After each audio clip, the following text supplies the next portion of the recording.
Good afternoon. ఈరోజు చంద్రబాబు గారు అధికారంలోకి వచ్చి ఒక నెల దాటిపోయింది.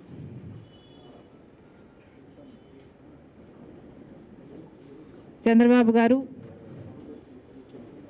కూటమి కలిపి చేసిన వాగ్దానాలు ఎన్నో ఉన్నాయి.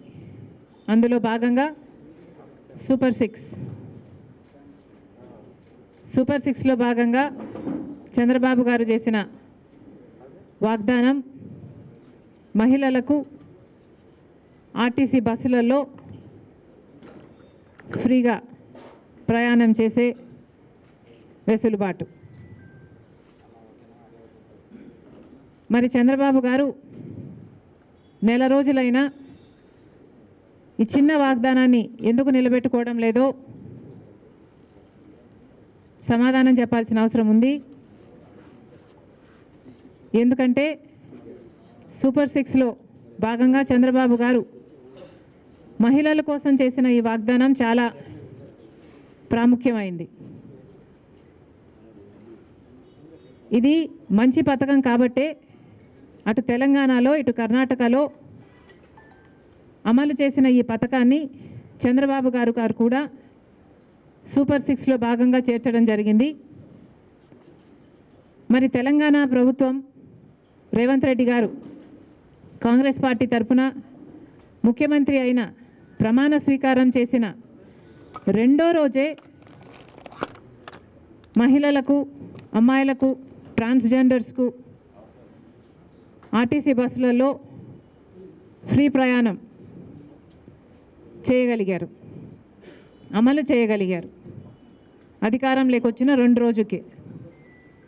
కర్ణాటకలో కాంగ్రెస్ పార్టీ అధికారంలోకి వచ్చిన 3 వారాలకే ఆర్టీసీలో మహిళలకు ఫ్రీగా ప్రయాణం చేసే వెసులుబాటు కలిగించగలిగారు. అక్కడ వాగ్దానం నిలబెట్టుకోవడానికి కూడా వాళ్ళకి ఎక్కువ సమయం పట్టలేదు. మరి చంద్రబాబు గారికి ఎందుకు ఇంత సమయం పడుతుందో చంద్రబాబు గారు చెప్పాలి. ఎందుకంటే మహిళలకు ఆర్టీసీ బస్సులలో ప్రయాణం చేసే ఈ పథకం చాలా యూస్ఫుల్ కాబట్టే ఈరోజు లేవనెత్తుతున్నాం. మహిళలు అన్న వాళ్ళు మన జనాభాలో సగం, హాఫ్ ద పాపులేషన్కి డైరెక్ట్గా వర్తించే పథకం ఈ పథకం. మహిళలకి రక్షణ కల్పించే పథకం కూడా. ఎందుకంటే మహిళలు ఒక చోట నుంచి ఇంకో చోటికి వెళ్ళాలి అంటే ఆర్టీసీ బస్సులో అయితే సేఫే కాకుండా ఈ పథకం ద్వారా ఫ్రీగా అయితే మహిళలు ఎక్కువ ఆర్టీసీ బస్సులలోనే ప్రయాణం చేసే అవకాశము వీలు ఉంటుంది. కాబట్టి వాళ్ళ పాపులేషన్ ఆర్టీసీ బస్సులో ఎక్కువైతే, ఫర్ ఎగ్జాంపుల్ ముందు భాగంలో మొత్తం మహిళలకని రిజర్వేషన్ ఉంది కాబట్టి మహిళలు ఎక్కువ భాగం అయితే, మోస్ట్ ఆఫ్ ద బస్ మహిళలు అయితే వాళ్ళకు సెక్యూరిటీగా కూడా ఉంటుంది. కాబట్టి మహిళలకు పనికొచ్చే పథకం ఈ పథకం. మరి ఈ చిన్న పథకాన్ని అమలు చేయడానికి చంద్రబాబు గారికి ఇంత సమయం ఎందుకు పడుతుందో, దీంట్లో విధి విధానాలు ఏముంటాయో, పరిశీలించాల్సింది ఏముంటుందో మాకైతే అర్థం కావటం లేదు. ఎందుకంటే విధి విధానాలు దీంట్లో పరిశీలించి చేయాల్సింది ఏముంటుంది? మహిళలు అన్నాక మహిళలందరికీ వర్తిస్తుంది, ఆడపిల్లలందరికీ వర్తిస్తుంది. మరి దీంట్లో విధులు విధానాలు ఏముంటాయి? బస్సులోకి ఎక్కుతారు, వాళ్ళకు ఫ్రీగా ప్రయాణం చేసే వెసులుబాటు కలిగించాలి. ఇది ఇంత సింపుల్ పథకం కాబట్టే రేవంత్ రెడ్డి గారు రెండో రోజే దీన్ని అమలు చేయగలిగారు. ఏ పథకమైనా అమలు చేయడానికి చిత్తశుద్ధి ఉండాలి. రాజశేఖర రెడ్డి గారికి ఆ చిత్తశుద్ధి ఉంది కాబట్టే రాజశేఖర రెడ్డి గారు ఉచిత విద్యుత్తు అంత తొందరగా మొదటి సంతకంలోనే వాగ్దానం చేశారు. కాబట్టి విధి విధానాలు ఏమీ ఆలోచించకుండా మేనిఫెస్టోలో పెట్టిన అంశం కాబట్టి వెంటనే అమలు చేయడం కూడా జరిగింది.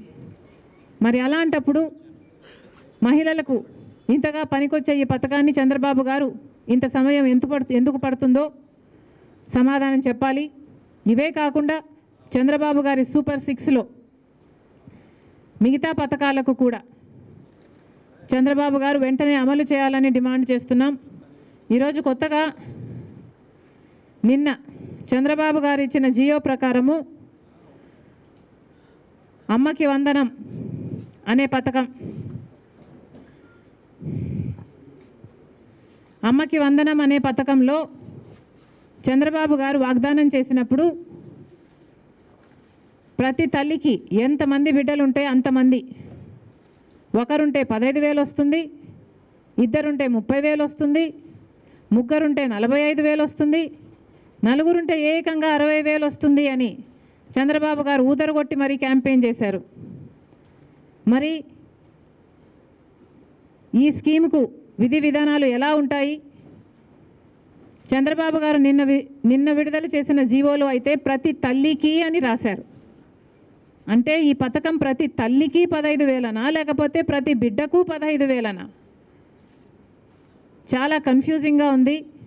ఈ సాక్షి పత్రిక అయితే ప్రతి తల్లికి 15,000 మాత్రమే, అంటే ఒక్కరికే ఇస్తారు, తల్లికి ఇస్తారు, ఒక బిడ్డకు చొప్పునే ఇస్తారు, మిగతా వాళ్ళకందరికీ ఎగనామం పెడతారు అని సాక్షి రాయడం జరిగింది. మరి చంద్రబాబు గారు దీనికి క్లారిటీ ఇవ్వాలి. ఈ పథకం వర్తిస్తున్నది ప్రతి తల్లికి 15,000 లేకపోతే ప్రతి బిడ్డకు 15,000? చంద్రబాబు గారు వాగ్దానం చేసినట్టు ప్రతి బిడ్డకు 15,000 ఇవ్వాలని, ఆ లెక్కన 4 బిడ్డలుంటే 60,000 ఇవ్వాలని మేము డిమాండ్ చేస్తున్నాం. ఇంకో మారు సాక్షిని నడుపుతున్న జగన్మోహన్ రెడ్డి గారు కూడా సమాధానం చెప్పాలి. ఇలాగే జగన్మోహన్ రెడ్డి గారు కూడా అమ్మఒడి అనే పథకం, ఆయన ముఖ్యమంత్రి కాకముందు అమ్మఒడి పథకం కింద మేము ప్రతి బిడ్డకు 15,000 ఇస్తాము అని ఆ రోజు వాగ్దానం చేశారు. తర్వాత ముఖ్యమంత్రి అయ్యారు జగన్మోహన్ రెడ్డి గారు, ప్రతి బిడ్డకు 15,000 ఇవ్వలేదు, ఒక్క బిడ్డకు మాత్రమే. అంటే ప్రతి తల్లికి 15,000 అన్నట్టుగానే జగన్మోహన్ రెడ్డి గారు కూడా వ్యవహరించారు. మరి జగన్మోహన్ రెడ్డి గారికి ఆ వాగ్దానం గుర్తులేదేమో ఈరోజు చంద్రబాబు గారు గురించి రాస్తున్నారు.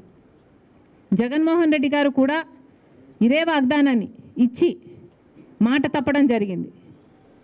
తల్లికి 15,000 అని అనకుండా ఆ రోజు బిడ్డకు ఎంతమంది బిడ్డలుంటే అంతమంది బిడ్డలకు 15,000 ఇస్తాము అని తాను చెప్పడమే కాదు, జగన్మోహన్ రెడ్డి గారి తరపున క్యాంపెయిన్ చేసిన నేను కూడా, నాతో కూడా అదే వాగ్దానమే చెప్పించారు. ఆ రోజుల్లో నేను కూడా జగన్మోహన్ రెడ్డి గారు ఈ పథకాన్ని అమలు చేస్తారు అని నమ్మి బాయ్ బాయ్ బాబు క్యాంపెయిన్లో నేను కూడా ప్రచారం చేయడం జరిగింది. కానీ జగన్మోహన్ రెడ్డి గారు ముఖ్యమంత్రి అయిన తర్వాత అమ్మఒడి పథకం కింద కేవలం ఒక బిడ్డకు మాత్రమే ఇవ్వడం జరిగింది. జగన్మోహన్ రెడ్డి గారు ఒక బిడ్డకే ఇచ్చారు, ఇప్పుడు చంద్రబాబు గారు కూడా ఒక బిడ్డకే ఇస్తారు అని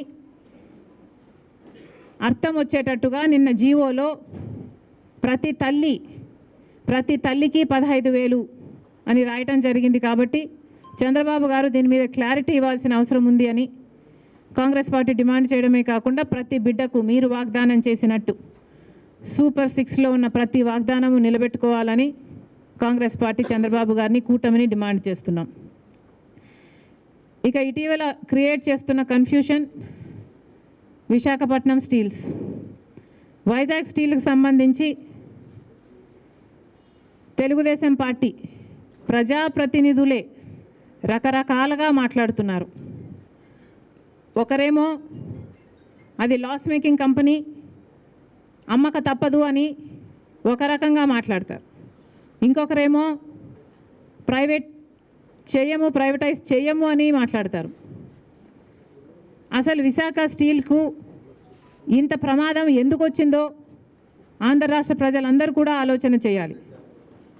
అధికారంలో ఉన్న బీజేపీ పార్టీ అయితేమి, ఇక్కడ అధికారంలో ఉన్న చంద్రబాబు గారు అయితేనేమి ఆలోచన చేయాలి. అసలు వైజాగ్ స్టీల్కి ఇంతవరకు క్యాప్టివ్ మైన్ అనేది లేకుండా పోయింది. రాజశేఖర రెడ్డి గారి హయాంలో రాజశేఖర రెడ్డి గారు వైజాగ్ స్టీల్కి ఒక క్యాప్టివ్ మైన్ ఉండాలి అనే ఉద్దేశంతో అనంతపూర్ దగ్గర ఒక మైన్ను ఐడెంటిఫై చేయడమే కాకుండా ట్రైపార్టీ అగ్రిమెంట్ స్థాయి వరకు కూడా క్యాప్టివ్ మైన్ కోసం ప్రయత్నం చేయడం జరిగింది. తర్వాత వచ్చిన ముఖ్యమంత్రులు ఎవరు మళ్ళీ పట్టించుకోవడం మనం చూడలేదు. రాజశేఖర రెడ్డి గారు ముఖ్యమంత్రిగా ఉన్నప్పుడు ఆర్థికంగా కూడా వైజాగ్ స్టీల్కి 100 కోట్లు ఇచ్చి ఆదుకోవడం జరిగింది. మరి ఆ తర్వాత ఏ ముఖ్యమంత్రులు వైజాగ్ స్టీల్ గురించి పట్టించుకోవడం చూడలేదు. ఎందుకు అని అడుగుతున్నాం. ఇప్పుడు మాట్లాడుతున్న తెలుగుదేశం వాళ్ళు చెప్తున్న మాటలు మేము మోడీతో మాట్లాడతాం, ఒప్పిస్తాం అన్నట్లుగా మాట్లాడుతున్నారు. అంటే మోడీ ఒప్పుకోకపోతే వైజాగ్ స్టీల్ ప్రైవేటైజ్ చేస్తారా? ఏం చెప్పదలుచుకున్నారు? ఏ మోడీతో మాట్లాడతారు? ఏ మోడీ గారైతే మనల్ని 10 సంవత్సరాలుగా మోసం చేస్తూ వచ్చారో, ప్రత్యేక హోదా ఇస్తాము అని మోడీ గారు 2014లో తిరుపతిలో మాటిచ్చిపోలేదా? మరి 10 ఏళ్ళుగా ఏం చేశారు మోడీ గారు? ఒక్క వాగ్దానమైన మోడీ గారు నిలబెట్టుకోగలిగారా? ప్రత్యేక హోదా అయితేనేమి, పోలవరం అయితేనేమి, కడప స్టీల్ ఫ్యాక్టరీ అయితేనేమి, పోర్ట్లు అయితేనేమి, ఇలాంటి ఒక్కటంటే ఒక్కటి కూడా, రాజధాని విషయం అయితేనేమి ఒక్కటి కూడా మోడీ గారు మాట నిలబెట్టుకోలేదు. మరి అదే మోడీ గారి మీద మళ్ళా మాకు నమ్మకం ఉంది, మోడీ గారు ఆదుకుంటారు అన్నట్టుగా మాట్లాడుతున్నారే. టీడీపీ పార్టీ గుర్తుపెట్టుకోవాలి, రాత్రి పడిన గుంతలోనే పగలు కూడా పడే ప్రమాదం ఉంది. ఒకసారి ఆలోచన చేసి మీరు ఎవరిని నమ్ముతున్నారో, ప్రజలకు ఏం మాట్లాడుతున్నారో, ఏం మాటలు చెప్పారో ఆలోచన చేయండి. మోడీ అంటేనే మోసం, మోడీ అంటేనే వెన్నుపోటు. ఆంధ్ర రాష్ట్రానికి ఇప్పటికే 10 సంవత్సరాలుగా వెన్నుపోటు పొడుస్తూనే ఉన్నాడు మోడీ గారు. అలాంటి మోడీ గారి చేతుల్లో వైజాగ్ స్టీల్ పెట్టడం అన్నది దారుణం. జగన్మోహన్ రెడ్డి గారు 5 సంవత్సరాలు ముఖ్యమంత్రిగా ఉండి కూడా రాజశేఖర రెడ్డి గారికి అంత ఇష్టమైన ప్రాజెక్ట్ అది అని తెలిసి కూడా రాజశేఖర రెడ్డి గారు వైజాగ్ స్టీల్స్ కోసం, క్యాప్టివ్ మైన్ కోసం ప్రయత్నించడమే కాకుండా, ఆర్థికంగా ఆదుకోవడమే కాకుండా, రాజశేఖర రెడ్డి గారు అంతా వైజాగ్ స్టీల్ కోసం చేస్తే ముఖ్యమంత్రిగా ఉండి కూడా జగన్మోహన్ రెడ్డి గారు ఒక్క ఫింగర్ కూడా ఎత్తలేదు వైజాగ్ స్టీల్ని కాపాడడం కోసం. ఎందుకు అని అడుగుతున్నాం. వైజాగ్ స్టీల్ నష్టాలలో ఉందా అన్నట్టుగా ఆ గ్రూపుల ఆర్గనైజేషన్లు వచ్చి మాట్లాడితే, అయ్యో నష్టాలలో ఉందా అన్నట్లుగా జగన్మోహన్ రెడ్డి గారు ప్రశ్నించడం జరిగింది. ఇప్పుడు చంద్రబాబు గారేమో నోరిప్పకుండా వాళ్ళ చేత కన్ఫ్యూజింగ్ స్టేట్మెంట్స్ ఇప్పిస్తున్నారు. చంద్రబాబు గారిని డిమాండ్ చేస్తున్నాం, చంద్రబాబు గారే మాట్లాడాల్సిన అవసరం ఉంది. చంద్రబాబు గారే ఢిల్లీలో మీడియా కాన్ఫరెన్స్ పెట్టి, ఢిల్లీ పెద్దలు కూటమి అందరూ కలిసి వైజాగ్ స్టీల్ ప్రైవేటైజ్ చేయబోము అన్న కాన్ఫిడెన్సు, అన్న మాట ఆంధ్ర రాష్ట్ర ప్రజలకు చంద్రబాబు గారు చెప్పాల్సిన అవసరం ఉంది. ఇవన్నీ ఒక ఎత్తు అయితే, ఈరోజు రాజశేఖర రెడ్డి గారు ఉమ్మడి ఆంధ్ర రాష్ట్ర నాయకుడిగా 2 సార్లు గెలిచిన నాయకుడు. అలాంటి నాయకుడికి రాజకీయాలు ఆపాదిస్తూ, గెలుపు ఓటములను ఆపాదిస్తూ ఈరోజు రాజశేఖర రెడ్డి గారి విగ్రహాలను ధ్వంసం చేస్తున్నారు టీడీపీ గూండాలు. ఇది ఎక్కడి న్యాయమని అడుగుతున్నాం. రాజశేఖర రెడ్డి గారు మన రాష్ట్రం కోసం ఎన్నో అద్భుతమైన పథకాలు చేయడం నిజం కాదా? మన రాష్ట్ర ప్రజల కోసం తాను బతికినంతకాలం సేవలు చేస్తూ, పోరాటాలు చేస్తూ బతకడమే కాకుండా చచ్చిపోయేటప్పుడు కూడా ఆఖరికి రచ్చబండకని వెళ్ళి ప్రజల కోసం తప్పించి చనిపోయిన మాట వాస్తవం కాదా?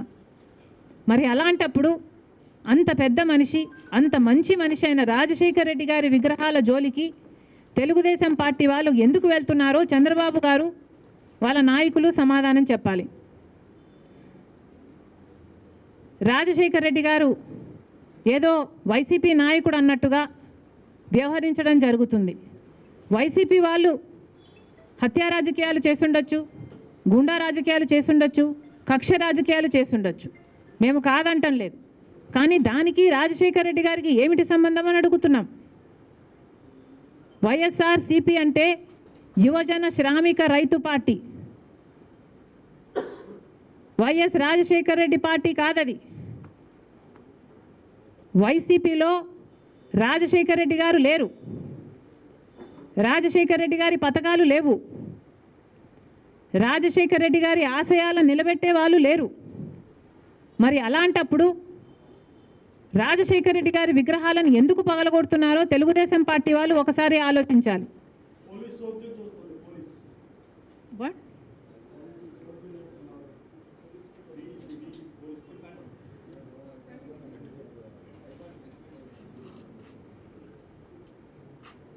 రాజశేఖర రెడ్డి గారిని, ఆయన ఆశయాలని నిలబెట్టే వాళ్ళే అయితే రాజశేఖర రెడ్డి గారు తలపెట్టిన జలయజ్ఞంని జగన్మోహన్ రెడ్డి గారు ఎందుకు విస్మరించారు? రాజశేఖర రెడ్డి గారు తన ప్రాణం కంటే ఎక్కువ నేను ఇందుకోసమే పుట్టాను, జలయజ్ఞం కోసమే పుట్టాను అని రాజశేఖర రెడ్డి గారు అంతగా జలయజ్ఞం కోసం తప్పిస్తే జగన్మోహన్ రెడ్డి గారు 6 నెలల్లో జలయజ్ఞం మొత్తం పూర్తి చేస్తానన్న జగన్మోహన్ రెడ్డి గారు కనీసం ఒక్క ప్రాజెక్టు కూడా ముట్టుకోలేదు. మరి వైసీపీలో రాజశేఖర రెడ్డి గారు ఉన్నారో లేదో ఆలోచన చేసుకోవాలి. రాజశేఖర రెడ్డి గారి ఎంతో ఇష్టమైన ఫీజు రీయింబర్స్మెంట్, ఇలాంటి పథకాలకు కూడా వైసీపీ ఈ రోజు వరకు కూడా అధికారంలోంచి దిగిపోయే రోజు వరకు కూడా 4,000 కోట్లు బాకీ పడింది. చిక్కీలకు, స్కూల్ యూనిఫాములకు, ఆఖరికి కోడిగుడ్లకు కూడా బిల్లులు కట్టలేదట. మరి అలాంటప్పుడు రాజశేఖర రెడ్డి గారి ఆశయాలను నిలబెట్టే పార్టీ వైసీపీ పార్టీ అని ఎందుకు అనుకుంటున్నారు? అది కాదు కాబట్టే ఈరోజు ప్రజలు వైసీపీకి అంత బుద్ధి చెప్పారు, తీసి పాతి పెట్టడం జరిగింది. మళ్ళీ చెప్తున్నాం, వైసీపీ అంటే యువజన శ్రామిక రైతు పార్టీ, వైఎస్ఆర్ పార్టీ కానే కాదు. రాజశేఖర రెడ్డి గారికి వైసీపీ పార్టీకి అసలు సంబంధమే లేదు. రాజశేఖర రెడ్డి గారు is a tall leader of the Congress party. Congress party ముఖ్యమంత్రిగా 2 సార్లు కాంగ్రెస్ పార్టీని రాష్ట్రంలోనే కాకుండా దేశంలో కూడా అధికారంలోకి తీసుకొచ్చిన గొప్ప నాయకుడు రాజశేఖర రెడ్డి గారు. రాజశేఖర రెడ్డి గారు is a Congress man. He lived a Congress man and he died a Congress man. He was faithful to the Congress party, and as much as he was faithful to the Congress party was also faithful to Rajshekar Reddy garu. And 2 సార్లు ముఖ్యమంత్రిని చేసింది రాజశేఖర రెడ్డి గారి కోరిక మేరకు రుణమాఫీ అయితేనేమి, ఉపాధి హామీ పథకం అయితేనేమి, ఇలాంటివి ఎన్నో రాజశేఖర రెడ్డి గారి ద్వారా కాంగ్రెస్ పార్టీ ఆంధ్ర రాష్ట్రంలో అమలు చేయగలిగింది. రాజశేఖర రెడ్డి గారు కాంగ్రెస్ పార్టీ నాయకుడు కాబట్టే, కాంగ్రెస్ పార్టీ సేవకుడు కాబట్టే, కాంగ్రెస్ పార్టీ ఎలా ఆలోచన చేస్తుందో అలా ఆలోచన చేశాడు కాబట్టే అంత అద్భుతమైన పథకాలను, ఫీజు రీయింబర్స్మెంట్ అయినా, ఆరోగ్యశ్రీ అయినా, ఇందిరమ్మ ఇళ్ల పథకం అయినా, ఇలాంటివి ఎన్నో పథకాలు బీదవారి కోసం, అట్టడుగున ఉన్న వర్గాల కోసం రాజశేఖర రెడ్డి గారు చేయగలిగారు అంటే ఇవన్నీ కాంగ్రెస్ మ్యాన్గా రాజశేఖర రెడ్డి గారు చేశారు. మళ్ళీ చెప్తున్నాం, ఈరోజు కాంగ్రెస్ మ్యాన్గా రాజశేఖర రెడ్డి గారు నిలిచారు, బతికారు, అలాగే చచ్చిపోయారు. వైసీపీ పార్టీని అడుగుతున్నాం, మొన్న YCP party Congress party TDP పార్టీకి తోక పార్టీ అన్న కమెంట్ చేశారు. మేము కాదు తోక పార్టీ, బీజేపీ పార్టీకి తోక పార్టీ వైసీపీ పార్టీ. అధికారంలో ఉన్న 5 సంవత్సరాలు వైసీపీ పార్టీ బీజేపీ పార్టీకి ఊడిగలు చేసింది. ఎక్కడ వాళ్ళకి ఏ అవసరం ఉంటే ఆ బిల్లుకు అప్పుడు అక్కడ మద్దతు ఇచ్చారు. బీజేపీ పార్టీకి సంబంధించిన ఏ బిజినెస్ మ్యాన్ ఉన్నా, ఏ నాయకుడున్నా, రాజ్యసభ కావాలంటే రాజ్యసభ, టీటీడీ కావాలంటే టీటీడీ, ఏది పడితే అది బీజేపీకి తొత్తులుగా పనిచేసిన పార్టీ వైసీపీ పార్టీ. అధికారంలో ఉన్నప్పుడు ప్రత్యేక హోదాను తాకట్టు పెట్టడమే కాకుండా రాష్ట్ర భవిష్యత్తును కూడా తాకట్టు పెట్టిన పార్టీ వైసీపీ పార్టీ. బీజేపీ పార్టీకి అధికారంలో 5 సంవత్సరాలు ఊడిగలు చేయడమే కాకుండా ఇప్పుడు కూడా స్పీకర్ విషయంలో, మొన్న జరిగిన స్పీకర్ ఎన్నికల విషయంలో మళ్ళీ అదే బీజేపీ పార్టీకి మద్దతు ఇచ్చాడు జగన్మోహన్ రెడ్డి గారు. మణిపూర్ ఘటనలతో సహా మొత్తం ఏది చూసుకున్నా కూడా బీజేపీ పార్టీతోనే ఉన్నాడు జగన్మోహన్ రెడ్డి గారు. మరి బీజేపీ పార్టీకి తొత్తుగా ఉన్నది, తోక పార్టీగా ఉన్నది, ఉంచుకున్న పార్టీగా ఉన్నది వైసీపీ పార్టీ. మళ్ళీ చెప్తున్నాం, కాంగ్రెస్ పార్టీ ఒక నిబద్ధత కలిగిన పార్టీ, నిజాయితీ ఉన్న పార్టీ. మేము ఎవరికి అక్రమంగా ఏ పార్టీతో పొత్తులు పెట్టుకోలేదు, సంబంధాలు పెట్టుకోలేదు వైసీపీ పార్టీ లాగా. మళ్ళీ చెప్తున్నాం, రాజశేఖర్ రెడ్డి గారు is a Congress man. Telugu Desam party నాయకుల్ని, కార్యకర్తలకి అందరికీ కూడా హెచ్చరిస్తున్నాం, రాజశేఖర్ రెడ్డి గారి విగ్రహాల జోలికి వెళ్ళకండి. వైసీపీకి వైఎస్ఆర్కి సంబంధం లేదు. యువజన శ్రామిక రైతు పార్టీ జగన్మోహన్ రెడ్డి గారి పార్టీ. రాజశేఖర్ రెడ్డి గారు is a Congress man. Rajasekhar Reddy గారి విగ్రహాల జోలికి మళ్ళీ వెళ్ళారు అంటే నేనే వెళ్ళి ఆ విగ్రహాల దగ్గర ధర్నా చేస్తా. ఏ ఊరిలో మీరు బద్దలు కొడతారో ఆ ఊరికి వచ్చి ఊరికి వచ్చి నేను ధర్నాలు చేసి మిమ్మల్ని బద్నాం చేస్తాం. అంతేకాదు, మీరు గుర్తుపెట్టుకోవాల్సిన విషయం ఏమిటంటే, ఇదే హత్య రాజకీయాలు, ఇదే కక్ష రాజకీయాలు, ఇదే గుండా రాజకీయాల వల్ల ప్రజలు విసుకెత్తి వైసీపీ పార్టీకి గోయి తీసి పాతి పెట్టడం జరిగింది. మళ్ళీ అదే తెలుగుదేశం పార్టీకి జరగకుండా చూసుకోండి. Thank you very much.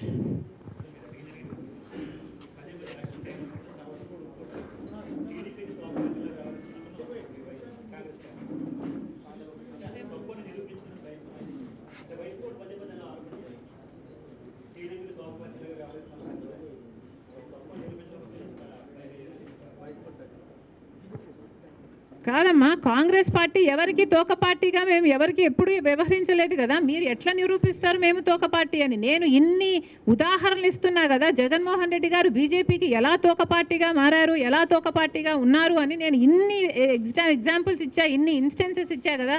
Manipur అయితేనేమి, స్పీకర్ అయితేనేమి, మీరు బీజేపీ పార్టీ వాళ్ళకి అధికారం ఇవ్వడం అయితేనేమి, మీరు అధికారంలో ఉన్నప్పుడు వాళ్ళకి బిజినెస్ లీడర్ అయితేనేమి, ఇవన్నీ మేము చెప్తున్నాం. మీరు నిరూపించండి. కాంగ్రెస్ పార్టీ ఎక్కడ తెలుగుదేశం పార్టీకి తోక పార్టీగా ఉన్నారు? ఒక్క చోట అంటే ఒక్క చోట కూడా మేము బీజేపీ పార్టీకి కానీ, తెలుగుదేశం పార్టీకి కానీ, పవన్ కళ్యాణ్ పార్టీతో కానీ మాకు ఎటువంటి వైసీపీ పార్టీతో కూడా ఎటువంటి సంబంధాలు లేవు. Congress party is the only opposition in the state of Andhra Pradesh. Because ఒక పక్క బీజేపీ పార్టీ ఉంది, ఆ బీజేపీ పార్టీతోనే కలిసి ఉన్నారు తెలుగుదేశం పార్టీ అయినా, వైసీపీ పార్టీ అయినా, జనసేన పార్టీ అయినా. బీజేపీ పార్టీ ఆంధ్ర రాష్ట్రంలో ఈ రోజు వరకు కూడా రాజ్యం ఏలుతుంది. కారణం ఏమిటి అంటే, బీజేపీకి అర్థం ఆంధ్రప్రదేశ్లో బాబు, జగన్, పవన్ కాబట్టి. వీళ్ళలో ఏ ఒక్కరు అధికారంలో ఉన్నా బీజేపీ పార్టీ అధికారంలో ఉన్నట్టే. ఎందుకంటే బీజేపీ పార్టీతో వీళ్ళు పొత్తులు పెట్టుకున్న పార్టీలు. ఒకరు సక్రమంగా పెట్టుకుంటే ఇంకొకరు అక్రమంగా పెట్టుకున్న